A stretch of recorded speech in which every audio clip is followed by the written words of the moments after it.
Hello guys, for today's video ay magro-roast tayo ng chicken. So ang gagawin lang natin dyan guys ay lalagyan natin ng konting mantika at asin. Ayan lang ang i-rarab natin sa manok. So ganyan lang gawin natin guys. Ayan, o diba?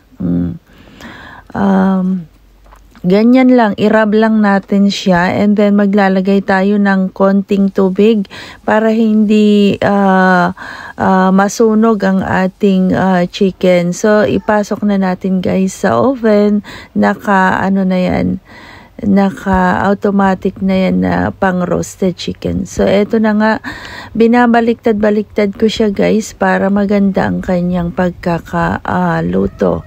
So eto na. Ayan, almost ready na siya guys. Na-dry na siya. So, nilagyan ko siya ng ng konting tubig pa rin. Ayan. Tinunaw ko lang yung chicken powder soup and then yun yung nilagay ko. At naglagay din nga pala ako ng na-slice na potatoes. Ayan, para may kasama naman yung chicken natin. So, eto na ang itsura niya guys. Ready na. Yummy, yummy. O, diba?